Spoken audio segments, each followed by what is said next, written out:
ኦርቶዶክሳውያን በአጠቃላይ አልቀው ሌሎችን ለማስገባት ከተፈለገ መሞከር ነው። ተው ረፍ የተበታችሁ አገልጋዮች ረፍ። አንድ ሰው ብልቱ ተተመናሉ በዋጋ ስንት እንዳመጣ ታውቃለህ? 4 ቢሊዮን ብር 4 ቢሊዮን ዶላር አንድ ሰው። ኢየሱስ ክርስቶስ እንግዲህ ሮብ ዕለት ተከሶ ዓርብ ዕለት እንደተሰቀለ ሁላችንም እናውቃለን።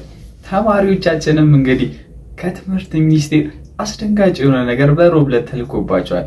በተለይ ደግሞ ዋና የሚመለከተው ለዩኒቨርሲቲ ተማሪዎች ነው። ዶክተር ብርሃኑ ነጋ እንደተናገሩት ካምፓላ ከዩኒቨርሲቲ የሚወጣ ተማሪ ወደ ትውልድ ሀገሩ ተመልሶ የማስተማር ግዴታ እንዳለበት ተናግረዋል። ለተማሪዎች ምን አይነት ራስ ምታት እንደሆነ እስኪ እናንተ በኮሜንት ንገሩኝ። ይሄም ደግሞ የአስተማሪ ጥረቶቻችንን እንደሚቀርፍልን ነው ያስረዱን። እንደኔ አመለካከት ሁሉም የተማሩ ሁሉ አስተማሪ መሆን ይችላል ብዬ አላስብም።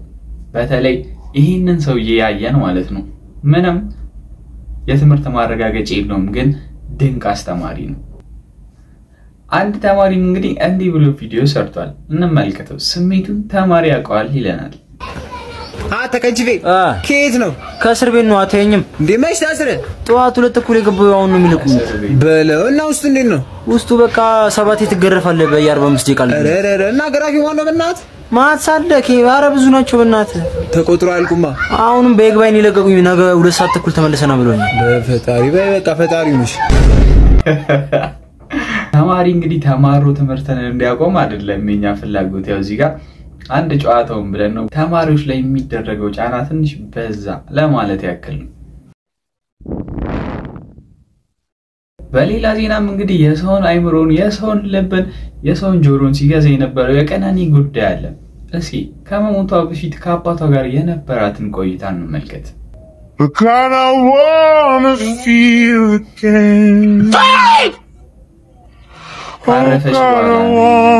feel again. ይቺን የመሰለች ልጅ ካረፈች በኋላ እንግዲህ ተጠርጣሪ ኮንሰርት ካላቀረብኩ እያለ ይገኛል። አላረኩትም እንኳን ብሎ ካሰበ እንደዚህ መናገሩ ብቻ ምን አይነት የጭካኔ አመለካከት እንዳለው የምንረዳበት ይመስለኛል። ለማንኛውም አንድ እህታችን እንደዚህ ብላ መርቃናለች ከትዳር ጋር ተያይዞ ማለት ነው። ይህ ቪዲዮ ለወንዶች ነው። ሴቶች ስክሮል ማድረግ ትችላላችሁ። እስኪ ዛሬ አንድ መልካም ምኞቴ ልግለጽላችሁ። ምታምር ሴት ይስጥህ አልልህም። ምትጸልይልክ፣ ምትወድክ፣ ምታከብርክ፣ ቤተሰቦችን ምትወድ፣ ቤተሰቦችን ምታከብር፣ ፈራህ እግዚአብሔር ያላት ልባም ሴት እግዚአብሔር መርጦ ይስጥክ። አሜን። እኛም እንግዲህ በተቃራኒው ለሴቶቻችን ይሄንን እንመኛለን። አሜን ያላችሁ ሴቶችም ወንዶች። ይሄ ወንዲውን ሴት የማይታወቅ ዲጄ ሄጄ ሴት ነኝ ያለኝ ሰውዬ የሰው ወንድ አስመጥቶ እሱ የኔ እንግዲህ ሲያት ያው ሴት ናት ብሎ አይጋጫት እንደምታየው ነው። ለወንድሩ ጉዳይ ነው። እሊ ዶናት ሴት ኮንሽ እናት ማህፀን ካለሽ አንደኛው አልወለድሽም ሴት ነሽ ለማለት የሚያበቃም መደምድም የለም። ወንድ ኮንሽም በጾታሽ ሌብል የሆነ ልጅ ለምንድን ነው አምጥተሽ እንዲመታረጂው? ገና ስራ ጀመርሽ ብለን እኛ ስራሽ እንዳስተዋወቅን ወንዶችን ያመጣሽ በጾታሽ እኛ ለወንዶችም ድምጽ እንሆናለን። አንተ ዲጄ ለምን አታርፍም? ሰው ለምን እንዲህ ታረጋለህ? ያመጣ እኮ ነው ማለት ትሰማለህ? እኛ ፓንቷን አውልቃ ካላሳየችኝ እኔ ሴት መሆኗን ራሱ ጠራጠራለሁ። ዲጄሊ ካነጋገሩ አባባሉ ራሱ የሴት አክት ምንም ያየነው የለም። ደረቷ ራሱ ጡቷ እንደዚህ ጡት ያላቸው ወንዶች አሉና ስማ እየሰማ ነው በሚለው ግራ እየገባን ስለሆነ ሊያመልጠን ይችላል። እየሰማ ነው ስንል እየሰማሽ ነው ለማለት ፈልገን እንደሆነ ይታሰብልንና የልጁን ሳቢ አርገ ተቆጥሮ ተሰጠ በኋላ ከመጣ በኋላ ደስ በሚል ሁኔታ ልጁ በአሁን ሰዓት ስራም የተፈለገለት እንደዚሁ ደግሞ የዱባይ ዜግነት የመኖሪያ ፍቃዱን እንዲሰራለት እየተደረገ ይገኛል። ዲጄሊ ማኔ ዝም አላልኩትም ስራ እስኪያገኝለት ድረስ ትንሽ ተቸገርን ያልኩት በማለት ምላሿን ሰጥታ ነበር። ሰክራ ፖሊስ ስታገኝ አለቃ ዋና ሳጅን እንኩ ሰላምታ በመንታ በሽጉጥ ምን አለ በሽጉጥ አንተ ተኩስ እኔ ልሩጥ አንተ ተኩስ እኔ ልሩጥ ቀል ጥፊ አይደለም እርግጫም ያስፈልጋል እነዚህ አይነት ወጣት ሐላባ ላይ እንግዲህ ከትራፊክ ለማምለጥ በፍጥነት እያሽከረከሩ ያጋጠማቸው ነገር ነው። አላሁ አክበር ኢና ሊላሂ ወኢና ኢለይሂ ራጂዑን ደግነቱ የከፋ ነገር የደረሰባቸው አይመስልም። ደስ የሚለው ነገር እሱ ነው። የትራፊኮች ጉዳይ በጣም አነጋጋሪና በጣም አከራካሪ የሆነ ነው በአሁን ሰዓት። አንድ ግን ልቤን በጣም የገዛው ትራፊክ ነበር። እስኪ ላሳያችሁ። ያዳነኝን አውቀዋለሁ የሞተልኝ ኢየሱስ ነው ስለሌለኝ ትክክለኛ ትራፊክ እንደሆነ በቃ ምን አስተውለው በምን ነው ፖርቼሎ ከኋላም ከፊትም በቃ እንደ ኖርማል ሰው ነው። ከእንደገና ደግሞ ሁኔታውን ይት ጨለማዬን አስወግዶ ያበራልኝን አውቃለሁ ሙሉ ሰው ነኝ ከእንግዲህስ ስከተል። እንደዚህ ለሃይማኖቱ ክብር የሚሰጥ ሰው ምን ጊዜም መደነቅና መከበር አለበት። ምን ጊዜም ማለት ነው። አንዳንድ ጊዜ ደግሞ ከሃይማኖት የወጡ ተግባራቶችን እናያለንና አንድ እነ ሄቨንን የመሳሰሉ ሴቶችን ያስታወሰን አባት ነበር። ነገሩ ውሸት ነው። እኚህ አባት እንግዲህ የምትመለከታቸው ብዙ ሰው እውነት ቢሆን ብሎ የተመኘበትን ነገር ፈጽመዋል ተብሎ ነበር። ጓደኛቸው ልጃቸውን ሲደፍር ያገኙትና እሱም በመጥረቢያ ብለው መራቢያውን ደግሞ ቆርጠው ይዘው ሲዞሩ ተገኝተዋል በማለት ዜናው እየተሰራጨ ነበር። ነገሩ ውሸት ነው። ትክክለኛ ነገር አይደለም። እኔ ግን እውነት ቢሆን ብዬ የተመኘው እውነት ትክክለኛ ፍርድ ነበረ ለጉዳዩ የተሰጠው ዛጋ ማለት ነው። ብዙ እህቶቻችን እንግዲህ ከቅርብ ጊዜ ጀምሮ የተለያየ ነገር ሲፈጸምባቸው እየተመለከትን ግን በጣም ሲደባበስ የምንመለከትበት ሁኔታ አለ። የባለፈው 50 ብር ይለናል። የባለፈው 50 ብር ይለናል። እማዬ ይሄው ገዝቼ መጥቻለሁ። ደግሞ እንኪ 50 ብር መልሳለሽ። አንተ ጋር ይቀመጥ። እማዬ ብስኩት ግዢልኝ። አሊድ ጋር ባለፈው 50 ብር አለ እሱ ይግዛል። እትዬ ሽንኩርትና ቲማቲም አልቋል። አሊድ ጋር ባለፈው 50 ብር አለ እስቲሽና ግዢ። እሺ እዚህ ጋር ሂሳብ። አሊድ የባለፈው 50 ብር አንተ ጋር ላይ አይደል እንዴ? ስጠው እንጂ እንግዲህ ዲዋዘር እንጂ አሊድ ጋር ያለው 50 ብር ነው። ሂድና ተቀበለው። ስጦታ ገና ተርፎም ተቀበለው ደስ ይላል። እኔ አንድ መመክራችሁ ነገር ብራችሁን እናታችሁ ጋር አታስቀምጡ፣ እንደ ስጦታ ስጧት። ይሄደንስ በጣም አናዱኛል። ክርስቶስ ነው ማለት እስቲ ሚሊዮን አዳምጠን እንመለስ። ከተማ ልጅ ነን ለሚሉ ሰዎች ከተማ ልጅ ነኝ እያለ ድንጋይ ላይ ቆሞ ይቀራል።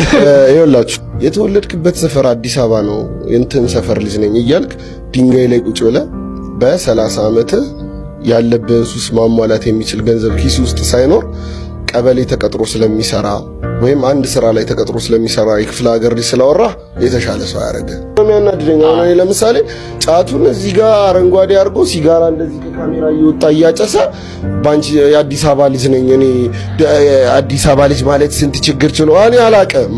እኔም የአዲስ አበባ ልጅ ነኝ። እኔ አንተ እንድትወክለኝ አልፈልግም። እኔ ደግሞ እንዳንተ ባፉ የሚጸዳዳ ሰው ያስጠላኛል ማለት አንዳንድ ጊዜ እንደዚህ አይነት ፖድካስት ላይ ስትሄዱ ባፉ ነው በቂጤ ነው ማውራው የሚለው ነገር ቼክ አድርጉ እንጂ ፖድካስተሮቹን ብትሆኑ የምታቀርቧቸው ሰዎች በቂጣቸው ነው ባፋቸው የሚያወሩት እያወሩ ይጸዳዱ የሚለው ነገር ቼክ አድርጉ እንጂ አብራችሁ እዛ ጋር ተግማሙብን እንጂ እውነት አንተ አዲስ አበባ እኮ ስለ አዲስ አበባ በዚህ ነው ደረጃ እንዴት ልታወራ ትችላለህ? በ30 ዓመቱ ድንጋይ ያሞቀ ሱሱን እንኳን ከበር የሚያረግ ገንዘብ ሳይኖረው ሲጋራውን እያጨሰ ጫቱን ሲጋራ እንኳን ያረው እኔ እንዲወክለኛ ሽምታለ እንዴ? እኔ ደግሞ የከተማ ልጅ መባትሙት ነው ምን እንዳንተ አይነቱ ንፍጣም እንዲወክለኛ አልፈልግም።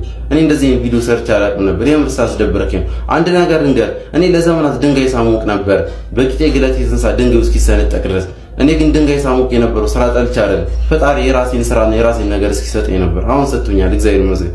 ብዙ የከተማ ልጆች አሉ ተምረው ድንጋይ የሚያሞቁ ግን ድንጋይ የሚያሞቁ ስራ ጠልተዋል። የነሱ ጊዜ ደርሶ ፈጣሪ ስራ እስኪሰጣቸው የአዲስ አበባ ድንጋይ ላይ ተጎልቶ ቀበሌ በሚሰራ የክፍለ ሀገር ሙድ ይዛል ይላል። እውነት ኢትዮጵያ ውስጥ ክፍለ ከተማና ቀበሌዎች ወረዳዎች ቅጥራቸው የአዲስ አበባ ልጅ ያማከለ ነው ወይ የሚለው ለኔ ሌላ ጥያቄ ነው። ብዙ ነገር አታስለፍልፈኝ። ለዋኛው ግን እንዳንተ ተጎልቶ ማውራቱ ነው ቀላል። አመሰግናለሁ። በአሁን ሰዓት ግን ድሮ እንደነበረው ብዙ ሰው ድንጋይ ላይ ሲቀመጥ ምናምን ነገር አላስተውልም እንደኔ ማለት ነው። አንድ ጊዜ ግን መጋቢ አዲስ እሸቱ ጉባኤ ሲያስተምሩ ተሳትፌ እግዚአብሔር ያለህበት መቶ ስራ እንካ፣ ገንዘብ እንካ፣ መኪና እንካ አይልህም ሲሉ ተገንዝቤ ነበር ወይም አዳምጬ ነበር። የዚህም ጉዳይ ተመሳሳይ ይመስለኛል። ኃይሌ ገብረስላሴም እንደዚህ ብሎ ወጣቱን ሲመክር ነበር። አሁን ማጣትና ድህነት ነው ኃጢአት። እሱ ነው ኃጢአት ዳውን መኖር ዳውን መፈጠር ዳውን እንዲህ ነው ብሎ ማለት ኃጢአት። በተቻለ መጠን ላብን ጠባ አድርገህ ኢትዮጵያ ውስጥ ድሃ ስትሆን እንግዲህ ሁሉም ይወግራል። ትንሽ ካንተ ከፍ ያለው አብሮህ ብዙ አሳልፎ በአጋጣሚ ትንሽ ከፍ ሲልም ይወግራል። እሸቱ መለሰም አንድ እንግዲህ ብዙ ገንዘብ የሚያወጣ ነገር እንዳለን ይነግረናል። የአንድ ሰው ብልት 4 ሚሊዮን ያወጣል ይለናል። ታዲያ እንዴት ቁጭ ትላለህ? 4 ሚሊዮን ይዘህ እንመልከተው። 1 ሚሊዮን ብር ኖሮሽ ዳያሊሲስ ከምታረጊ ኩላሊትና ሳይኖርሽ እንደዚህ ጤነኛ ከምትሆኚ የቱ ይሻላል? ጤነኛ አይደለ? ግን አስበሽው ታውቂያለሽ? አታውቂ። ያንቺ አሁን የኩላሊትሽ በስነ ስርዓት ደም ማጣራት ገንዘብሽ ነው። አንድ ሰው ብልቱ ተመናሉ በዋጋ ስንት እንዳመጣ ታውቃለህ? 4 ቢሊዮን ብር 4 ቢሊዮን ዶላር አንድ ሰው ተበልቶ ማለት ነው። ሳምባ ለብቻ ጉበት ለብቻ 4 ቢሊዮን ዶላር አላወጣው። ተሸክመን የምትዞረው 4 ቢሊዮን ዶላር አታውቅም። ደህና ነኝ ትላለህ። ገብቶሃል? ስለዚህ ገንዘብ በወረቀቱ ቢመጣ ይሻላል በቫልዩ ቢመጣ ይሻላል ነው። ለምሳሌ ቤት ገዝተው የተሸወዱ ሰዎች ይሉ የሆነ ሰውዬ ቤት ገዝቶ ማለት ነው በየአመቱ ይሰምጣላሉ ቤቱ የሆነ ቃል እንደዚህ ብለው ወጡ። አሁን በመሰላል የሚወጡት ከቤት በየሰመጣ ማለት ነው። ስንት ሚሊዮን ብር የጠፈጠፈበት ሉክ ቤት ብሩ አይደለም። በኪራይ ቤት ደስተኛው ነው የምንኖር ከሆነ ገዝቶ ከሚሰምጥበት ሰውዬ አንተ ትሻላለህ። እሱ ግፊት እያዘው ነው። አግኝተኛ ቫልዩ የብር ቫልዩ እኔ አሁን የምኖርበት ቤት ማለት ነው የተከራየሁት እኔ ከምከፍለው በእጥፍ ነበር የሚከራየው። ተከራከርኳት። እኔ አቅም የለኝም ይሄ ነው ስላ ይሁን ግባበታለች። ከዛ ፊት 2 አመት ዘግታ አስቀምጠዋለች አላከራይም ብላ።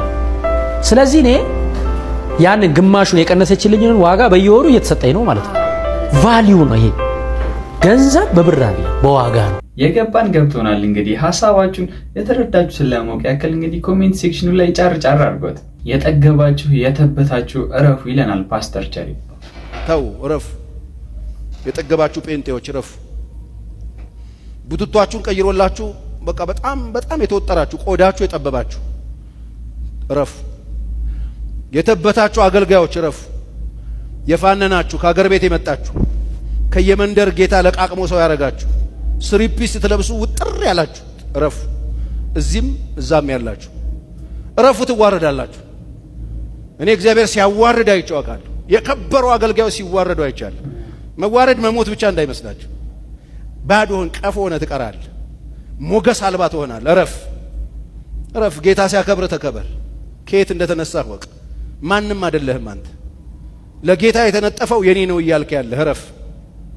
ለጌታ የተነጠፈው ለኔ ነው እያልክ ያለህ ክብር እየጠራረክ ያለህ አህያ እረፍ። እንቡር ስትል አሁን ምናልባት እንጠጥ እያላችሁ ያላችሁ ሰዎች በጆሮአችሁ እየነገ እረፍ።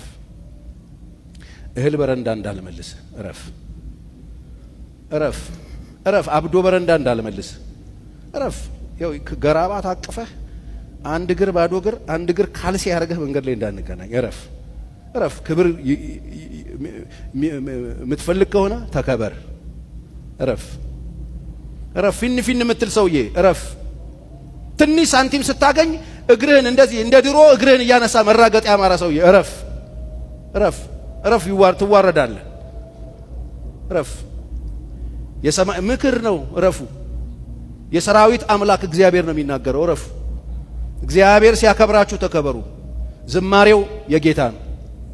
እኔ አይቻለሁ አንድ ቡሽሪ የሚባል ያበደ ነብይ ቁጭ ብሎ ያመለኩ እግሩ እንደዚህ ያለጋ አምልኮ ሲቀበል አይቻለሁ። ቪዲዮ አሳይተው እንደዚህ ቁጭ ብሎ ሶፋ ላይ ያመልካሉ። ዱቄት ነህ አንተ። እረፍ።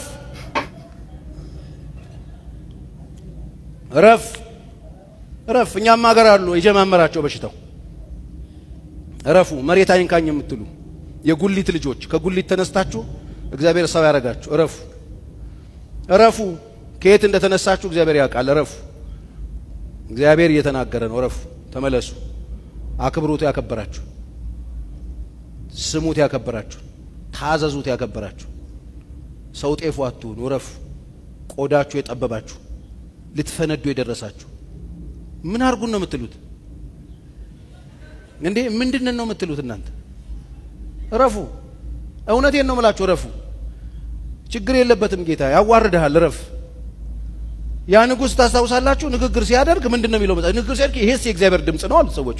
አይ ነው አለ። አይ ነው ያለው ምንም አላለም። ሌላ የእግዚአብሔር አረ የኔ የእግዚአብሔር ድምጽ አይደለም ይሄ ምናምን ማለት ሲገባው ይሄ እግዚአብሔር ድምጽ ነው አለ ንግግሩ ሲያስገመግም ሰዎች ተገርመው ይሄ እግዚአብሔር ድምጽ ነው ሲሉት አይ ኖ yes ምናምን አለ መጽሐፍ ቅዱስ በትል መታው ይላል በዙፋኑ ላይ ያለ ተላ ይላል አተላው አበሰበሰው ቁምቡስ ሆነ ረፍ ይሄ ማውራላ አዲስ ኪዳን ነው ረፍ